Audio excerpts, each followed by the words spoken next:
FSSAI's recent directive to Dabur India regarding the removal of 100% pure and 100% natural claims from product labels strikes at the heart of a long-standing issue in the global food and beverage industry. The question of whether such absolute terms should be allowed only when scientifically verified demands a clear, unequivocal yes. When a company stamps 100% on a label, it is no longer engaging in subjective marketing or harmless brand puffery. It is making a definitive, quantifiable, and absolute claim. Allowing these terms to exist without strict scientific backing reduces the grocery aisle to a landscape of linguistic manipulation, where consumer trust is routinely exploited for profit margins. The food we consume directly impacts our health, and the information we use to make those choices must be grounded in objective reality, not marketing fiction. The semantics of deception. The words pure and natural carry immense psychological weight. Behavioral economics shows us that consumers rely heavily on cognitive shortcuts when making rapid purchasing decisions in a crowded supermarket. The health halo effect kicks in immediately when a buyer sees 100% natural printed on a box or bottle. They subconsciously assume the product is healthier, less processed, and safer for their families. However, the English language is remarkably flexible, and corporate marketing departments are adept at exploiting that flexibility to move inventory. What does natural actually mean in a modern industrial context? Arsenic is natural.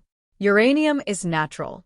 High-fructose corn syrup is derived from corn, a naturally occurring plant.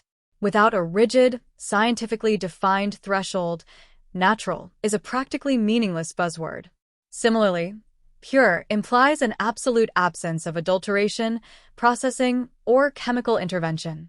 Yet, the modern food supply chain requires preservation, stabilization, and refining to ensure products can survive cross-country shipping and sit on a shelf for a year. An apple cider vinegar or a bottle of coconut oil might start from a natural source, but the industrial processes required to extract, filter, bottle, and preserve it often distance it significantly from its true, pure state. The illusion of purity and adulteration. Historically, regulators worldwide have struggled with these definitions, leaving a massive gray area that corporations have eagerly filled. Companies have realized that slapping a 100% pure label on a bottle of honey, ghee, or sesame oil allows them to command a premium price. The severe problem arises when that pure honey contains untraceable sugar syrups, or when that pure ghee is stretched with cheaper, highly refined vegetable oils.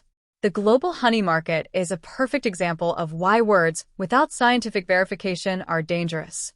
In recent years, adulterants like rice syrup have been engineered specifically to pass basic purity tests, requiring advanced nuclear magnetic resonance (NMR) spectroscopy to detect them.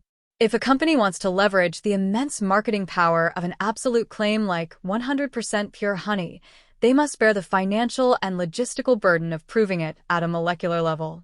They cannot simply rely on the fact that the product looks and tastes like honey. Shifting the burden of proof. This regulatory crackdown is fundamentally about shifting the burden of proof.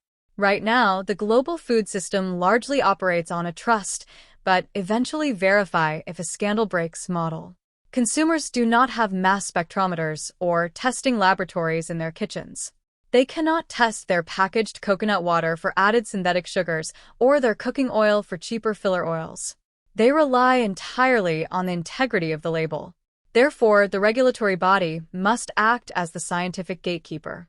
FSSAI's crackdown is a necessary evolution in basic consumer protection.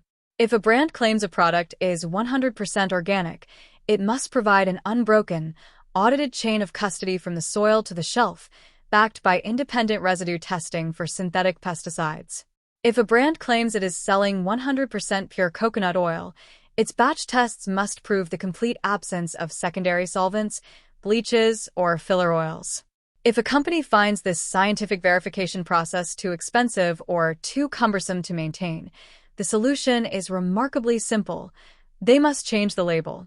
Market fairness and honest competition. Critics of strict label regulation often argue that demanding scientific verification for every claim stifles business and raises operational costs, which are inevitably passed on to the consumer. They claim that minor, harmless processing shouldn't disqualify a product from using terms that the average buyer generally understands. But this argument misses the entire point of fair market competition.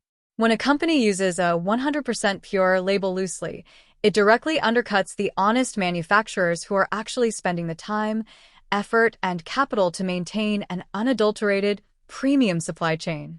The honest company has to charge more for their product because true purity is incredibly expensive to maintain at an industrial scale. The company exploiting regulatory loopholes gets to charge a premium price while producing a cheaper, inferior, or heavily processed product.